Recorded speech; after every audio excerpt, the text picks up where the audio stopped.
السلام علیکم، آپ کے اپنے چینل ناولس لائبریری میں آپ سب کا تہہ دل سے خوش آمدید کرتی ہوں۔ ہماری ناول کا نام ہے غم عشق کے حصار میں اور اسے تحریر کیا ہے عبیرہ حسن نے۔ آج ہم ہمارے حساب سے قسط نمبر 2 ریڈ کریں گے اور ہماری ناول کچھ اس طرح سے ہے کہ ملٹیپل کپل بیس ناول ہے، مس انڈرسٹینڈنگ بیس ناول ہے اور اس ناول میں بے انتہا خوبصورت اور ڈیسنٹ سا ہیرو ہے، فیملی بیس ناول ہے اور حویلی بیس ناول ہے، گاؤں کا بھی دکھایا گیا ہے اس ناول میں کچھ پارٹس، اور ہماری ناول کا جو ہیرو ہے وہ بزنس مین بھی ہے اور اس کے علاوہ وہ پہلوان بھی ہے، اور ہماری ناول کی جو ہیروئن ہے وہ بہت ہی زیادہ، ابھی تو ایک ہی ہیروئن سے تعارف ہوا ہے تو بہت ہی زیادہ کانفیڈنس ہے، ڈرتی نہیں ہے، بہت نڈر ہے اور اپنے حق کے لیے لڑنا جانتی ہے۔ بہت زبردست کردار ہے اس ہیروئن کا۔ اور ایک اور ہیروئن سے تعارف ہوا ہے تو اس کا چلبلی ہے، شرارتی ہے، بہت پیاری سی ہے۔ ہم لوگ جیسے جیسے آگے بڑھیں گے، ناول آگے بڑھیں گی تو بہت انٹرسٹنگ ہوگا۔ ابھی تو ہماری ہیروئن نے شاید سے دیور کی خوب پٹائی لگائی ہے، آپ لوگوں نے فرسٹ قسط میں ریڈ کیا ہوگا۔ چلیے بڑھتے ہیں ناول کی جانب۔ وہ ازراق کے ساتھ آنن فانن ہاسپٹل آئے تھے اور اس سستے سے سرکاری ہاسپٹل کے بیڈ پر اپنے خوبصورت اور وجیح اور شاندار سے بیٹے کو ایسے بے یار و مددگار پڑے دیکھ کر ان کا دل درد سے پھٹنے لگا تھا۔ وہ لپک کر ارقام کے پاس پہنچے تھے اور انہوں نے بیٹے کا سر اٹھا کر اپنی گود میں رکھ لیا تھا۔ ازراق، میرے بچے کو لے کر چلو یہاں سے کسی اچھے ہاسپٹل میں، بیسٹ سے بیسٹ ڈاکٹر کو بلاؤ۔ میرے ارقام کو کچھ نہیں ہونا چاہیے، بس یہ میرے پاس رادیہ کی امانت ہے۔ پہلے ہی میں رادیہ اور اس بدبخت کا گنہگار ہوں، اب میرے ارقام کو کچھ نہیں ہونا چاہیے۔ سنا تم نے؟ ارقم ملک نے اپنے پاس آ کر کھڑے ہوئے بیٹے کا بازو پکڑ کر جھنجھوڑتے ہوئے کہا تھا۔ ان کی آنکھیں اور چہرہ ضبط کی شدت سے لہو رنگ ہو گیا تھا۔ جی پاپا، آپ فکر مت کریں، میں لے کر چلتا ہوں ارقام کو اسرار صاحب کے ہاسپٹل۔ ازراق خود بھائی کی ابتر حالت دیکھ کر حیرت و صدمے سے گم ہو گیا تھا، مگر اسے خود کو مضبوط رکھنا ہی تھا۔ تب اس نے ڈاکٹر اسرار کو ایمرجنسی کال کر کے سارا انتظام کروایا اور ان کے ہاسپٹل سے آئی ایمبولینس میں وہ ارقام کو ڈال کر ہاسپٹل روانہ ہو گئے تھے۔ ارقم ملک بھی ازراق کے ساتھ نم آنکھیں اور تڑپتے دل کے ساتھ ہاسپٹل چلے آئے تھے۔ یہ شہر کا سب سے بڑا اور مہنگا پرائیویٹ ہاسپٹل تھا، جہاں آتے ارقام کو ایڈمٹ کر کے اس کا ٹریٹمنٹ شروع کر دیا گیا تھا۔ ڈاکٹر اسرار خود بھی ڈیوٹی پر موجود تھے اور ملک صاحب نے ان سے اسپیشل ریکویسٹ کی تھی کہ ارقام کو بہتر سے بہترین علاج کیا جائے۔ ڈاکٹر انہیں تسلی دیتے ہوئے ارقام کے روم میں چلے گئے تھے، جبکہ باہر وہ اور ازراق بے چینی اور اضطرابی انداز میں ٹہلتے ہوئے ارقام کے لیے خیر کی دعائیں کرنے لگے تھے۔ پاپا آپ بیٹھ جائیں پلیز، ڈاکٹر انشاءاللہ خیر کی خبر سنائیں گے۔ ارقام نے باپ کے پریشان چہرے کو دیکھتے ہوئے کہا، نہیں سر، میں یوں تسلی سے بیٹھ نہیں سکتا، مجھے جب تک اپنے کامی کی خیریت نہیں مل جاتی مجھے چین ہی نہیں آئے گا۔ تم نے دیکھا نا، تم نے دیکھا اس کی حالت، پورا چہرہ نیلا پڑا ہوا ہے، کتنا خون بہا ہے اس کا، اور وہ نہ جانے کب سے بے ہوش ہے۔ میں نے پہلے ہی کم گناہ نہیں کیے، میری وجہ سے پہلے ہی میرے بچوں کے ساتھ بہت زیادتیاں ہوئی ہے، اسی لیے میں نے کامی کو خود سے دور کر دیا تھا، مگر اب یہاں آتے ہی نہ جانے کس بے رحم نے میرے بیٹے کا یہ حال کیا ہے۔ مجھے بہت ڈر لگتا ہے سر، یہ سوچ کر کہ میرے گناہوں کی سزا تم لوگوں کو نہ بھگتنی پڑے، نہ جانے میرا رب مجھے کب معاف کرے گا۔ وہ آزردگی سے بولتے ہوئے اپنے بے ساختہ امٹ پڑتے آنسوؤں کو ایک انگلی اور انگوٹھے کی مدد سے صاف کرنے لگے تھے۔ ازراق نے بے اختیار آگے بڑھ کر باپ کو گلے لگا لیا تھا۔ پلیز پاپا، آپ یوں روئیں مت، آئے یہاں بیٹھے اور دھیان سے میری بات سنیں۔ گناہ ہر انسان سے ہوتے ہیں، مگر گناہ کر کے نادم ہو کر توبہ کرنے والا ہی سچا مومن ہوتا ہے۔ آپ اپنے گناہ پر نادم ہیں، توبہ کر رہے ہیں، یہ اس بات کی دلیل ہے کہ وہ رب کائنات آپ سے ویسی ہی محبت کرتا ہے جیسی کہ وہ اپنے دوسرے پسندیدہ بندوں سے کرتا ہے۔ وہ آپ کو معاف نہ کرتا تو آپ کو کبھی توبہ کی توفیق نہیں ملتی۔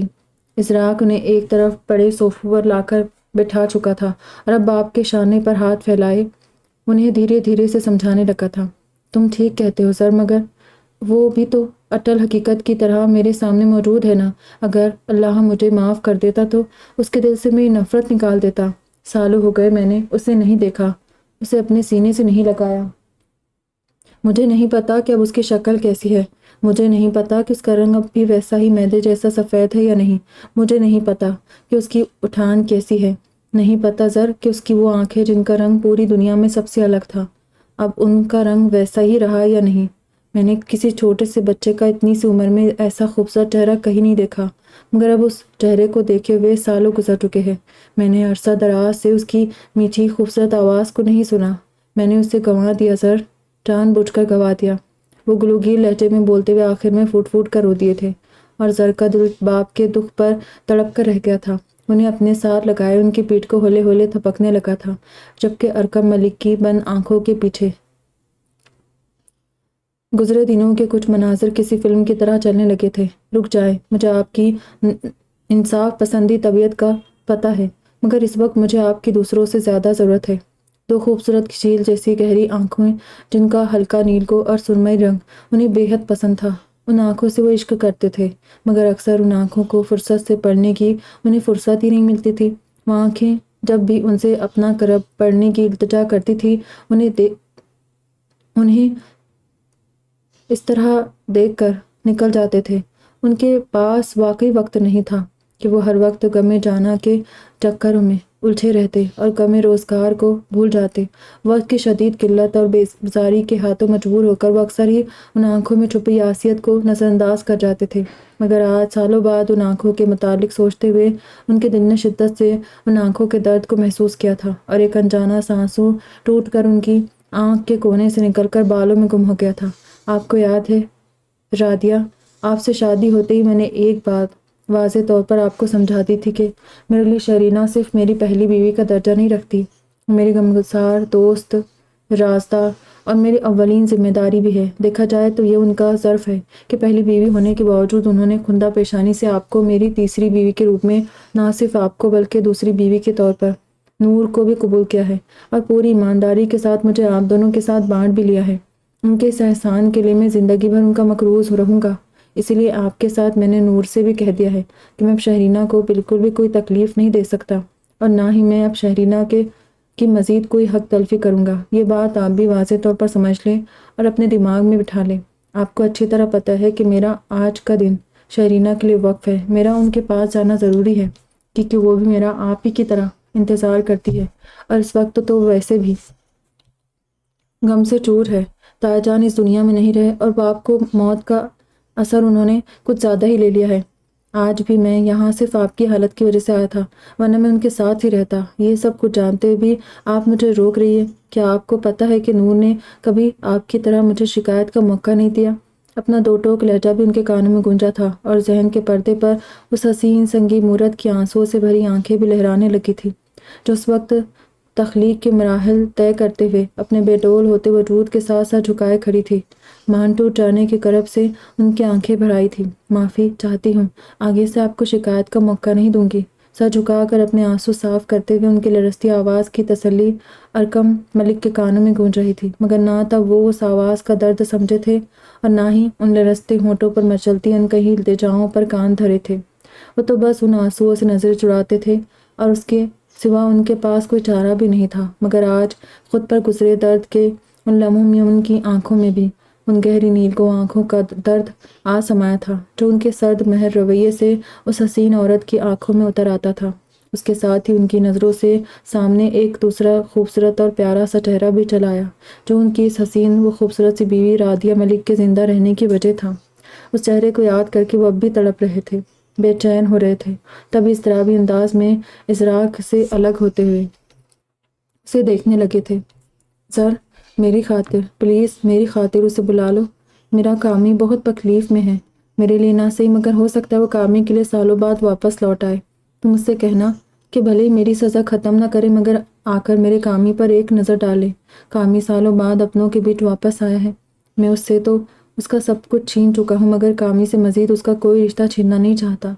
وہ ازراق کو دیکھتے ہوئے نم لہجے میں بولے تھے، اور ازراق نے بھی اسبات میں سر ہلاتے ہوئے انہیں تسلی دی تھی۔ ٹھیک ہے پاپا، میں انہیں کال کرتا ہوں، آپ فکر مت کریں۔ امی جان اور مما جان سے میں نے سنا ہے اللہ نے آپ کی پہلی اولاد کو حسن یوسف عطا کیا تھا، ان کے بچپن کے دور کی شبیہ اب بھی میرے دماغ موجود ہے، مگر ہمیں اب ان کی جوانی دیکھنے کا بہت شوق ہے۔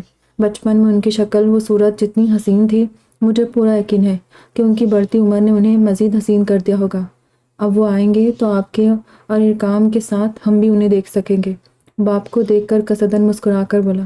ملک صاحب کی آنکھوں کے سامنے ایک بار پھر اس کا سفید میدے سے جیسا چہرہ گھوم گیا اور انہوں نے مسکرا کر اس بات میں سہلاتے ہوئے صوفے کے پشت سے ٹیک لگا لی۔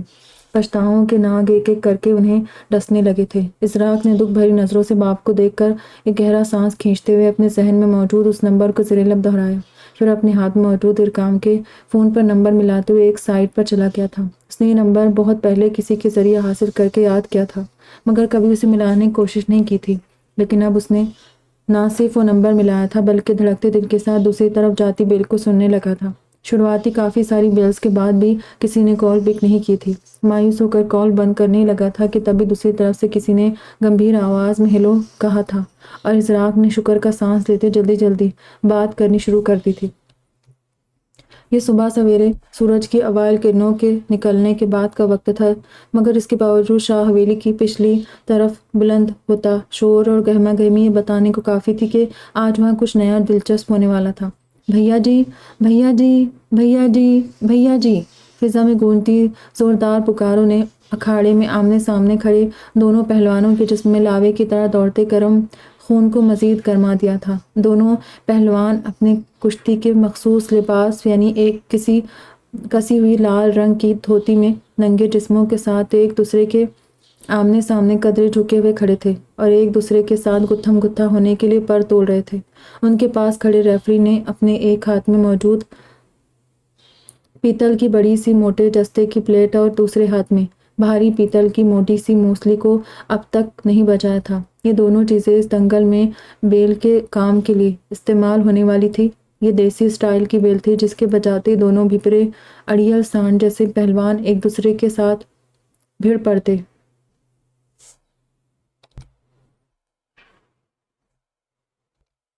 آج شاہ حویلی کے بڑے چشم و چراغ پورے گاؤں کے چہیتے سید ارتضیٰ علی شاہ اور ان کے پاس والے گاؤں سے آئے ایک نئے پہلوان شریف الدین عرف شرفو کا حویلی کے پیچھے والے وسیع و عریض اکھاڑے میں دنگل کا مقابلہ تھا، جسے دیکھنے کے لیے تقریباً پورا گاؤں امٹ پڑا تھا۔ گاؤں کے مردوں کے سوا بچے بوڑھوں سے بھی پورا اکھاڑا بھرا ہوا تھا۔ سبھی لوگ پورے جوش و خروش سے چیختے ہوئے اپنے بھیا جی یعنی ارتضیٰ کو سپورٹ کر رہے تھے۔ لوگوں کے اسی مجموعے کے بیچ ایک بڑے سے دیسی پلنگ پر سفید کڑکڑاتے ہوئے شلوار قمیض پر اونچی سی سفید پگڑی میں ملبوس اپنی بڑی بڑی گھنی مونچھوں پر ہاتھ پھیرتے پورے شان سے سر اٹھا کر بیٹھی یہ شخصیت سید ذوالفقار علی شاہ کی تھی۔ وہ اپنے دونوں چھوٹے بیٹوں کے ساتھ اس وقت اکھاڑے میں ہی موجود تھے۔ ان کے بالکل پاس دوسرے پلنگ پر ساتھ والے گاؤں کے چودھری الیاس حمید بھی اپنے کچھ شاگردوں کے ساتھ بیٹھے تھے۔ الیاس حمید کی نظریں بھی سامنے اکھاڑے میں موجود اپنے شاگرد شرفو پہلوان پر جمی تھی۔ انہیں پورا یقین تھا کہ ارتضیٰ جیسے نامکمل اور بیمار شخص کو جو سورج کی روشنی میں اپنی آنکھیں بھی مکمل طور پر نہیں کھول سکتا تھا، 2 منٹ میں ان کا شاگرد چت کر کے رکھ دیتا، جبکہ الیاس حمید جیسی ہی سوچ اس وقت سید ذوالفقار علی شاہ کے دماغ میں چل رہی تھی، جو ارتضیٰ کے باپ ہونے کے سوا اس کے استاد بھی تھے۔ ان کی فخر سے تنی ہوئی گردن یہ بتانے کو کافی تھی کہ انہیں اپنے بیٹے اور شاگرد کی صلاحیتوں پر پورا بھروسہ تھا۔ جانتے تھے کہ ارتضیٰ اپنے سامنے کھڑے اس بندے کو 2 منٹ میں دھول چٹا کر رکھ دیتا۔ تبھی جوش و خروش سے اچھلتے لوگوں کی تیز آوازیں سن کر ذوالفقار صاحب نے اکھاڑے میں کھڑے ریفری کو خفیف کا اشارہ دیا، جو انہی کی طرف دیکھ رہا تھا۔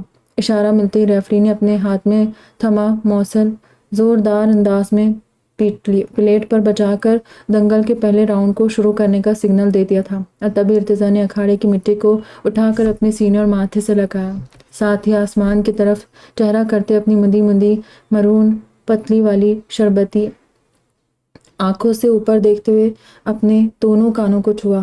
اپنے تئیں اس نے اللہ سے توبہ کی تھی کہ اللہ عز و جل اسے اپنے فن پر کبھی مغرور نہ ہونے دے۔ پھر اس نے اپنے دونوں ہاتھوں کو باہم پیوست کرتے ہوئے اپنے سامنے کھڑے لہیم شہیم اور کالی رنگت والے شرفو کو خود پر وار کرنے کا پہلا موقع دیا تھا۔ ارتضیٰ کے سامنے کھڑا شرفو پہلوان اس کا اشارہ ملتے ہی تیزی سے بھاگا تھا۔ اور بپرے سانڈ کی طرح اپنے سر کو قدرے جھکا کر ارتضیٰ کے سینے پر مارا تھا، ساتھ ہی سے پسلیوں سے پکڑ کر پیچھے کی طرف دھکیلنے لگا تھا۔ ارتضیٰ نے تعصب سے نفی سر ہلاتے ہوئے اپنے دونوں ہاتھوں کو کھڑے سائیڈ سے عین شرفو کے کندھوں پر مارا تھا۔ نتیجتاً شرفو کی پکڑ ارتضیٰ پر سے ڈھیلی ہوئی تھی اور موقع ملتے ہی ارتضیٰ نے اسے گردن سے پکڑ کر پیچھے دھکیلتے ہوئے اس کی گردن کو ایک بازو میں دبوچ کر زوردار پچھاڑ ماری تھی۔ پورا اکھاڑا بھیا جی کے پرشور نعروں سے گونجنے لگا تھا۔ مجھ سے بچوں کے انداز میں مت لڑو شرفو، مجھے چت کرنا ہے تو دلیری سے کھم ٹھونک کر میدان میں آؤ۔ ارتضیٰ نے خود کو کینہ توز نظروں سے گھورتے پہلوان سے مسکرا کر کہا، تر بھی۔ شرفو نے برق رفتاری سے اپنی جگہ سے اٹھ کر پوری طاقت سے ارتضیٰ کے سینے پر مکہ مارا تھا، مگر ارتضیٰ تیزی سے پیچھے ہوا اور شرفو نے لپک کر اس کے پیروں میں پیر اڑاتے ہوئے اسے نیچے پھینکا تھا۔ ساتھ ہی وہ اس پر پلنے لگا تھا کہ ارتضیٰ تیزی سے پلٹ کر ایک سائیڈ ہو گیا۔ اس نے برق رفتاری سے اپنا گھٹنا دوبارہ سے خود پر جھکتے شرفو کے پیٹ میں مارا اور شرفو بپر کر ایک بار پھر ارتضیٰ پر حملہ ہوا۔ اس نے کھڑے ہوتے ارتضیٰ کو کمر سے پکڑ کر دبوچا تھا، مگر وہ کسی چکنی مچھلی کی طرح اس کی گرفت سے نکل گیا۔ اوئے تم آج کل کے لونڈے صرف بھڑکے مارتے ہو، اگر اتنا ہی ڈرتے ہو کشتی سے تو مجھ سے مقابلہ کرنے کی ضرورت ہی کیا تھی؟ لڑنا ہے تو انسان کے بچوں کی طرح لڑو، یوں بار بار بچ کر مت بھاگو۔ شرفو اپنی گرفت سے نکلتے ارتضیٰ کو دیکھتے بھڑک کر بولا تھا، مگر ارتضیٰ اسے جواب دیے بنا انگلی کے اشارے سے اپنی طرف بلانے لگا۔ شرفو ایک بار پھر ارتضیٰ کی طرف لپکا تھا اور اس بار اس نے جھک کر ارتضیٰ کو ران کی طرف سے پکڑ کر دبوچ لیا تھا۔ جواباً ارتضیٰ نے اپنا پورا وزن شرفو کے کندھوں پر ڈالا اور اپنے دونوں ہاتھوں کی کوہنیاں اس کے سر پر ماری تھی۔ یہ وار اتنا کڑا تھا کہ شرفو نے زوردار انداز میں چیخ کر ارتضیٰ کی ران چھوڑ دی اور پھر مسکراتے ارتضیٰ کی کمر کو اپنی مضبوط گرفت میں اس طرح سے جکڑا تھا کہ ایک پل کو ارتضیٰ کو اپنی پسلیاں ٹوٹتی محسوس ہوئی۔ مار شرفو، پسلیاں توڑ ڈال اس سفید چھوکرے کی۔ الیاس حمید جوش و جذبات سے اپنی جگہ سے اٹھتے ہوئے زور سے چلائے تھے، بنا یہ سوچے کہ ان کے برابر میں ارتضیٰ کا باپ اور اس پر جان نثار کرنے والے بھائی بھی موجود تھے۔ الیاس حمید کی چیختی آواز پر سید ذوالفقار علی شاہ نے گردن موڑ کر تیزی نظروں سے انہیں دیکھا تھا، جبکہ ارتضیٰ کے بھائی الیاس حمید کی بات سن کر بھڑک اٹھے تھے، اور اس سے پہلے کہ آگے بڑھ کر بوڑھے الیاس حمید کا منہ توڑتے، سید ذوالفقار علی شاہ نے اپنا ہاتھ اٹھا کر الیاس حمید کے کندھے پر جمایا تھا۔ ٹھنڈ رکھ بھا، اتنا بھی مت اڑ کے بعد میں منہ کے بل گر پڑے۔ میرا بیٹا میرا فخر ہے، وہ کبھی میرا سر نہیں جھکنے دے گا۔ ذوالفقار شاہ نے اپنے پاس بیٹھے الیاس حمید کے کندھے کو تپکتے ہوئے کہا، تسی میرے پٹھے کو نہیں جانتے ہو ذوالفقار شاہ، شرفو کی گرفت سے کبھی کوئی سلامت نہیں نکلا ہے، الیاس حمید نے بھڑک مارتے ہوئے کہا، اور ذوالفقار صاحب مسکرا کر خفیف سے انداز میں گردن ہلاتے رہ گئے، جبکہ سامنے اکھاڑے میں کھڑے ارتضیٰ نے خود کو شرفو کی گرفت سے نکالنے کے لیے اپنے دونوں ہاتھ شرفو کی گدی پر رکھ کر دونوں ہتھیلیوں کا زور لگایا تھا۔ جوں جوں اس کا زور بڑھا، شرفو کی گردن ارتضیٰ کے ہاتھوں سے نیچے کی طرف جھکنے لگی تھی، سانس گھٹنے لگا تھا، یہاں تک کہ شرفو نے بے دم ہو کر ارتضیٰ کو چھوڑ دیا تھا، اور پھر اس سے پہلے کہ شرفو کا دم لبوں پر کھینچ آتا، ارتضیٰ نے اس کی گدی چھوڑ کر پیچھے دھکیل دیا تھا۔ شرفو نے اپنی سانسیں درست کرتے ہوئے اپنی گردن کو ادھر ادھر جھٹک کر خود کو گردن کی سلامتی کا یقین دلایا تھا، مگر اس کے ساتھ اسے شدید غصہ آیا تھا اور اس نے دوبارہ سے ارتضیٰ پر وار کیا تھا۔ وہ بھڑک کر ارتضیٰ کی طرف بڑھا اور اس نے ارتضیٰ کے منہ پر ایک زوردار پنچ مارا تھا، مگر ارتضیٰ نے دونوں ہاتھوں کی کینچی بنا کر اپنا چہرہ بچا لیا تھا اور پھر ایک گھمسان کارن پڑ گیا تھا۔ ارتضیٰ فل فارم میں آ چکا تھا اور شرفو پر پل پڑا تھا۔ شرفو سے کبھی گردن سے پکڑ کر اپنی طرف کھینچنے کی کوشش کرتا تو کبھی اسے ٹانگ کی کینچی بنا کر گرانے کرتا، کبھی اس پر مکے مارنے کو لپکتا تھا تو کبھی اس کے پیٹ میں گھٹنے سے وار کرتا تھا، مگر ارتضیٰ اس کے ہر وار پر بچتے ہوئے آخر میں شرفو کو اتنا بے بس کر چکا تھا کہ سب سے آخر میں جب اس نے شرفو کو کمر کے بل زمین پر دے کر مارا تو شرفو نے اس کے بعد اٹھنے کی ہی کوشش نہیں کی، اور پھر اکھاڑے میں بجتے ڈھول اور سیٹیوں کی آواز پر ارتضیٰ نے اپنا دونوں ہاتھ اٹھاتے ہوئے سب سے داد وصول کی تھی۔ تبھی مجموعے کے بیچ بیٹھے ذوالفقار شاہ بھی اپنے پاس بیٹھے الیاس حمید کو تمسخرانہ نگاہوں سے دیکھتے ہوئے اٹھ کھڑے ہوئے تھے۔ آئندہ اپنے کسی سدھائے ہوئے پٹھے کے دم پر ہمیں للکارنے کی کوشش نہ کر چودھری، ورنہ ایسے ہی منہ کی کھاؤ گے۔ کہا تھا نا کہ میرا پتر میرا فخر ہے، وہ میرا سر کبھی جھکنے نہیں دے گا۔ ذوالفقار شاہ نے اپنے کڑکڑاتے ہوئے کرتے کی سلوٹیں درست کرتے ہوئے فخر سے کہا اور اپنے بیٹوں کو ساتھ لیے